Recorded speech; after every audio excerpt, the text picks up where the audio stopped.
like the new fish. I've only been racing open wheel, non-wing sprint cars for 2 years now, and I feel like there's gonna be people out there always gonna, that I always see. I'm always the nice guy. I always try to respect everybody at the track, and I don't have enemies yet, I guess you want to say, but who knows? There might be people out there that say stuff, but you know what? You just got to move on with it and go with it. So, but yeah, as of right now, I don't have no rivalries, but I'm sure one day in my career there'll be somebody wanting to push the button.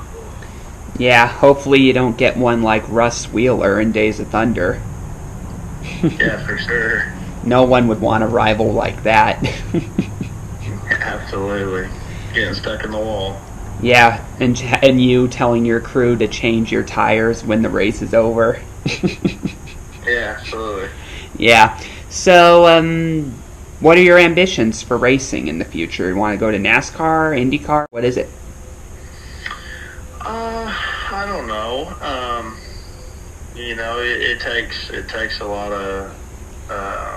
lot of money to get to certain aspects of racing, and today's generation, the Benjamin Franklin gets you about anywhere you want to go nowadays.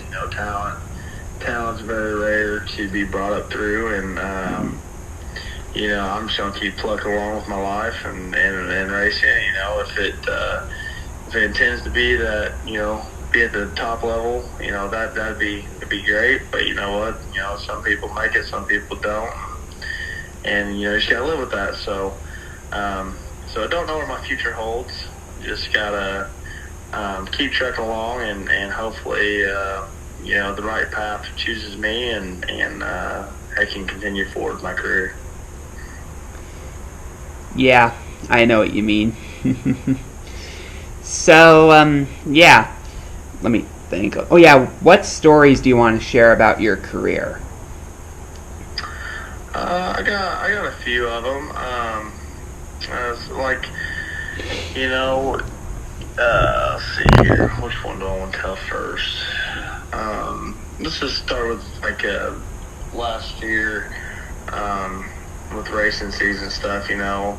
Like I said, I'm the new guy to everybody, and don't know all the high end people and all that, and we come out, we start winning races, and it kind of turns people's heads, and then it was pretty cool to actually go out and win some of the most more iconic races.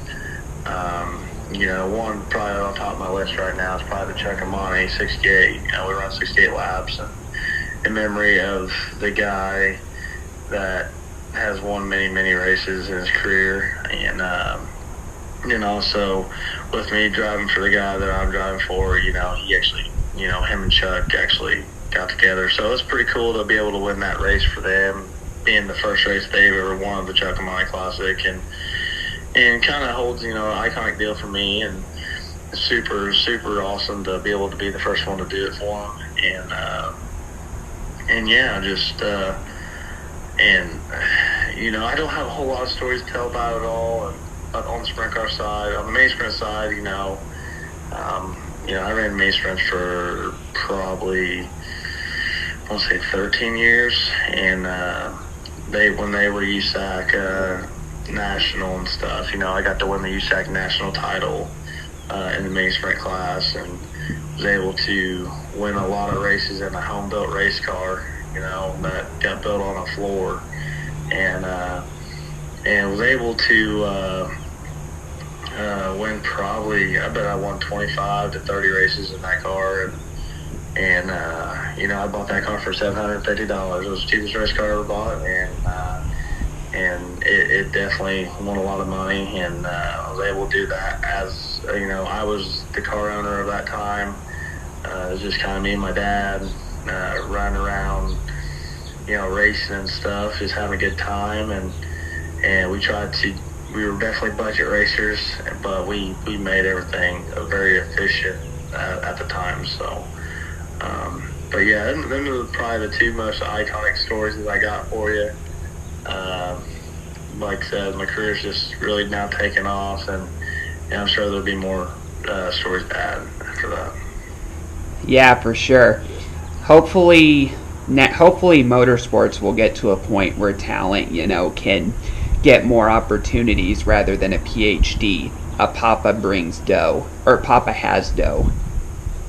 Yeah, for sure. There's a, I've raced, Chili Bowl. I've raced a lot of places that, it ain't the talent that's getting you the ride. It's the money behind it that's getting you the ride, and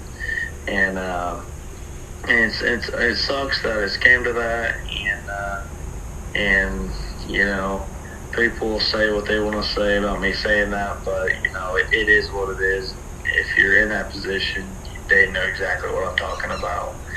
And everything that I've ever done, it's been money well spent out of my own pocket, and with the help of some sponsors that's really treated us good over the years. And yeah, I mean, it feels a little better when you can earn on your own dime, and take, you can take it to the bank. So, but other than that, like I said, just gotta see what the career holds, and hopefully one day, I might be a person to talk about. Who knows? Yeah, I think you'll get to that point eventually if you keep pushing on, because what do you do when you quit? You don't go forward. Yeah, absolutely. I got two little boys, and I'm sure one day they'll be wanting to do racing, or who knows. I'm not gonna push them to race. If that's what they want to do, they can do that. But at the same time, that's the path I chose. That's what I always tell everybody. It's the path I choose. It's not for everybody. Yeah. And yeah, just so. Yeah, it's definitely gonna see what the future holds, and go from there. Yeah, for sure. After all, I remember when Kevin Harvick first became a dad, and he was like, I'm going to insist that Keelan goes into golf, not racing. And sure enough, within a few years, Keelan was like, I want to race.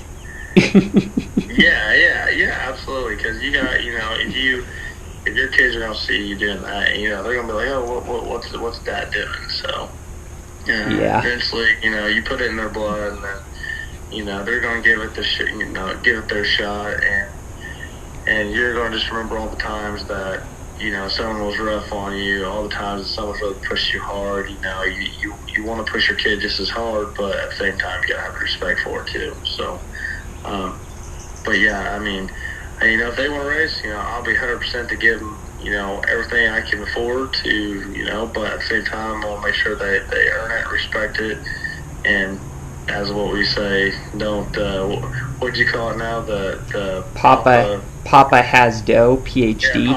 Yeah, Papa has dough. It's gonna be the kid's gonna have to work for that dough. So anyways. Oh, great. Maybe when they see this podcast, all the motorsports will start creating scholarships or certificates for racing, like that reads Papa has dough on it instead of PhD. Who knows? It definitely, it just sucks that it has to be that way, but yeah, it just is what it is. Yeah, I know what you mean. So, what impact do you want to leave on others? And this is all I have after this. I just want to. The only impact I want to leave on people is just, just respect one another. Race hard. I mean, always be a hard competitor, but at the same time, when at the one time you got to think is when someone else was down, you help them out, and hopefully they'll treat the next people that way too. Not a lot of people in motorsports like giving another person a hand just because of the aspects of there's money on the line all the time, but at the same time you got to be safe. But yeah, my biggest impact would be just having fun, enjoying it while you can.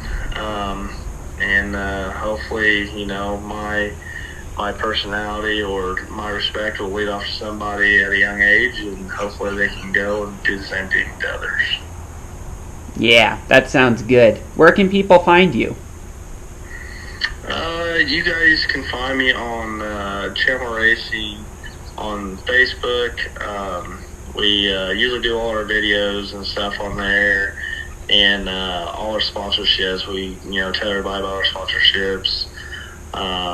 Or you can find me at Cody Trammell on Facebook as well. Most of our platforms is on Facebook. And then just kind of giving everybody updates and just kind of telling everybody where we go, from racetrack to racetrack, and yeah, that's about it. All right. I thank you for coming on, Cody. Yeah, appreciate your time. No problem. So everybody, please check out Cody on Facebook and everywhere else he mentioned, and we'll see you next week for the next episode of SFM.